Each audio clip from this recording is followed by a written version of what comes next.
welcome back to my channel. Today I wanted to talk to you guys a little bit about how we run our homeschool during the summertime. So there's usually kind of a divide between homeschool families. They either homeschool year-round or they kind of follow the public school system and take the summer off. And some families just kind of go with the flow and do what works best for their family. So they may do school for 2 months and then take a few weeks off and then do another couple months and take another few weeks off. I've seen some homeschools who will do school for 3 weeks, take a week off, and another 3 weeks and take a week off. I mean, it's really one of those things that's another benefit of homeschool, that you can do what works for your specific family. So for us, I would say that we do not homeschool year-round, but I say that loosely because I still feel like we are learning and being educated over the summer. It just looks a little bit different than our regular school year. So we live in the Pacific Northwest and really do not have the type of weather during the year. Like when we homeschool, it's September through the end of May. And that includes a lot of rain, sometimes snow, or just overcast, very cold weather. We don't have the opportunity to do things outside as much and are really given the only option to be inside and doing our schoolwork. So that is one of the main reasons that I decide not to do our regular school routine during the summer, because just us as a family choose to use the summertime to really just be outside, take vacations, go to, rent a house and go to the beach, do what we call our field trips, basically kind of crammed into the summer. And just a lot of hands-on activities. So while I wouldn't say that we homeschool year-round with our curriculum, I do think that we continue our education just in a different way. So one of the things that we like to do, like I said, is a lot of family outings and what you would call field trips if you were in public school. So for example, this summer, we so far have gone to like our local farmers markets, which they also have like a kids area set up where they can do activities, usually like Play-Doh and building, but even just going through and talking to the different vendors or seeing what people are selling can also be very educational to our kids. So we've done our local farmers market. Just this weekend we went to an animal sanctuary, and you guys, it was so much fun. I'll try and put in some pictures here if I can figure out how to do that. I'm not tech savvy in any way, so I will try and post some pictures here to show you guys of it. But we were just so in love with these animals. They were all so sweet.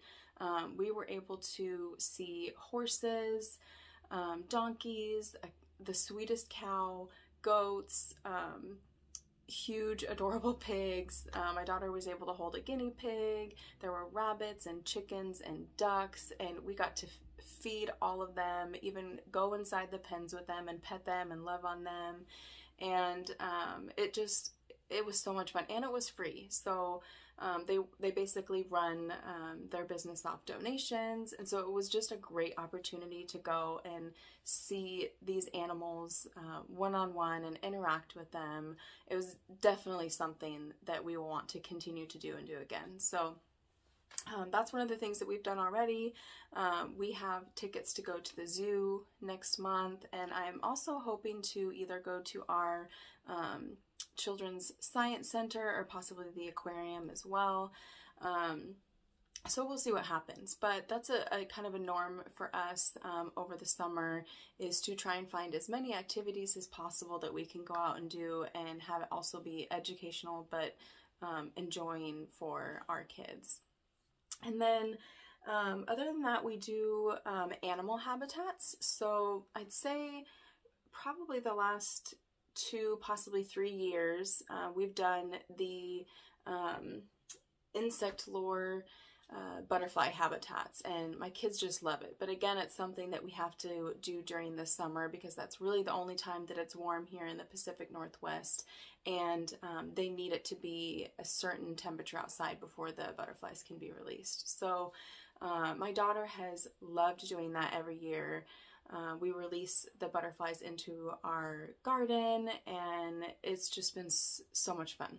But this year we actually decided to try something new and do their ladybug habitat. So we just got ours this week, and we have them in here. I'm going to try to show you guys. And I had no idea that ladybugs looked like this for, well, I guess before they like become a ladybug, and you probably won't even, you might not be able to see them, but they're kind of a longer looking insect versus like the round red ladybug that you're used to seeing. So what's fun about these habitats is that it can be, you know, a science activity for your kids, but they also send you these observation journals that they can fill out that have the life cycle of either the butterfly or the ladybug. And they also do, I'm going to link their website down below. We actually ended up getting this one off Amazon because it was a little bit cheaper, but Insect Lore has their own site as well. So I'll link it because they have other habitats as well, like I believe a praying mantis, an ant one. So I'm hoping at some point we can try all of them. But it has like an observation journal where kids can look at how they change and draw pictures, the different parts of the insect. And this shows actually even in more detail of their life cycle. And there's a like certificate at the end for them. And so basically they'll go through their life cycle in the habitat, and then you release them a few days after they, you know, become either a butterfly or a ladybug. So it's so much fun just to watch them sit there and look at them change every day. And yeah, we really enjoy it. So I'll link those down below, the Amazon option as well as the Insect Lore website. So whatever's more convenient for you, you can check it out.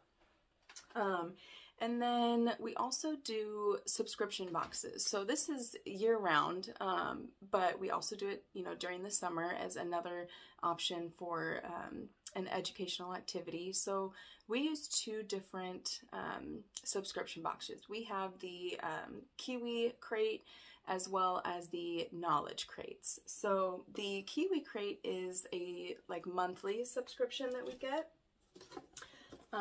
They come in a box like this with different activities. The most recent one we got is My Body and Me, and the kids basically did like a poster of the human body and put on different organs, and I'll also try to link a picture of that too if I can figure that out. So those are always a lot of fun, and it's nice for me because the subscription, or at least the Kiwi Crate one, is something my daughter has always done, like with my husband. So it's something that I can kind of break up the homeschool, and it's something that I know that she can enjoy with him, and she sticks to some of the other things like the workbooks and curriculum with me. So it frees up a little bit of time for me. And the knowledge crates come as a quarterly subscription. So this one, the most recent one that we got, is the summer crate. So each one comes with different activities related to kind of that season. And what I love so much about knowledge crate is just that it's packed with activities. So I used to do like weekly mini unit studies every month during like our kindergarten year, and I just was spending so much money on Amazon getting different activities and kits and art supplies and just different things. And I found that if I got like these quarterly knowledge crates, I could kind of base our learning or sometimes unit studies, but really just different activities and kits just off everything that I got in here. So it kind of replaced me buying a lot of individual things on Amazon for us to do. And what I also love about the knowledge crates is they come with about 5 different books as well. So you get all these different art activities, hands-on things, as well as books and sometimes journals.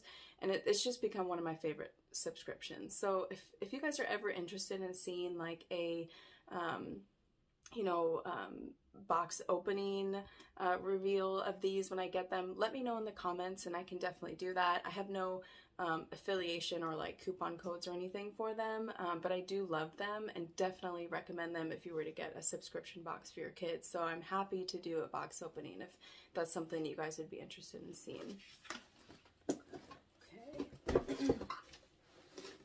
And then, so let's see, we've got like our field trips, doing the subscription boxes, activities. We also do the majority of all of our gardening during the summer months. So my daughter has her own garden bed that she chooses what she wants to grow in there every year, and she gets so excited about it.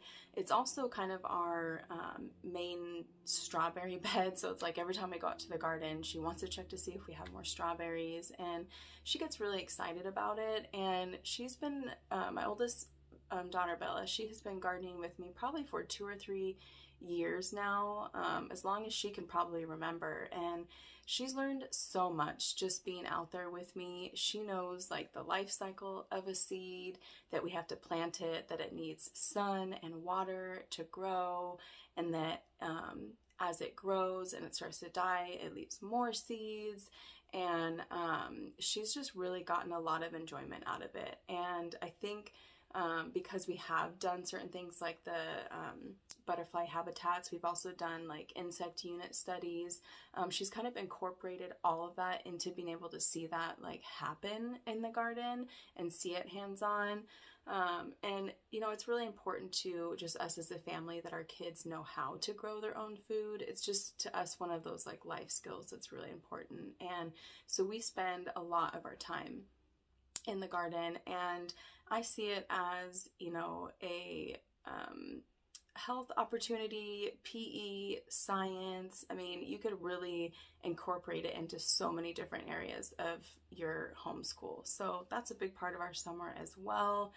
And then this is kind of silly, but just particular for this summer, this past year or so, my daughter has been really into playing Roblox, and I know there's a lot of people who are kind of against, you know, tablets or phones or screen time in general. So I won't get into that topic too much, but it is allowed in our home, and I really have seen my daughter learn a lot, even when it comes to just reading, problem solving, teamwork, I mean, all of it really, when she's been playing these games. And Roblox is just her favorite. And she was asking me all year to play with her.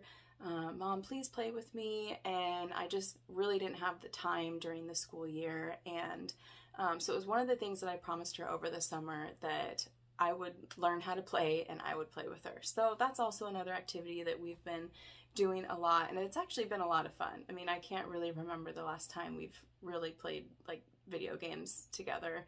And so it's kind of funny for me trying to figure it out. And it's actually quite honestly quite humorous how well my daughter can maneuver everything, and how well she's learned how to handle technology even better than me. So I really think that she's gotten a lot out of it, and she'll be able to take it with her as, you know, she gets older, because she's just the things that she's figured out on her own with me or my husband not showing her how to do it is just mind-boggling. But we've been having a lot of fun with that. So yeah, that's basically it.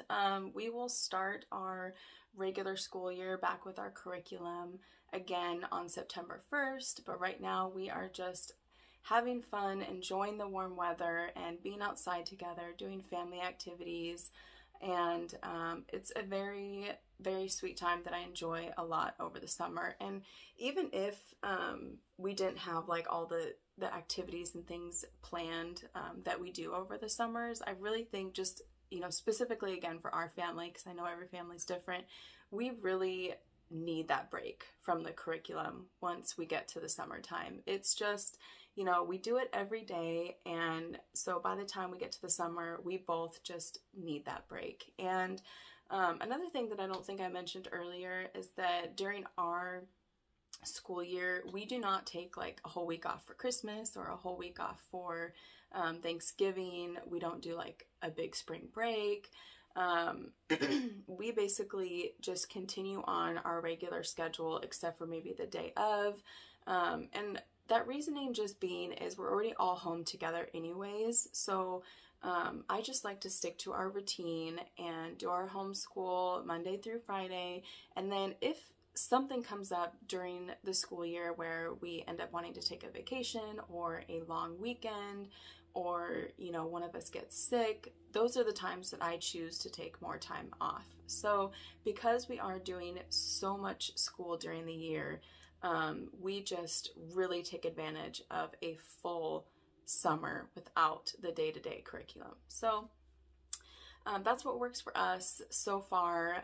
Let me know in the comments what you guys do for your homeschool and what works best for you guys, or if you have any recommendations, let me know what you guys do over the summer, what activities, or if it's something that we could try as well.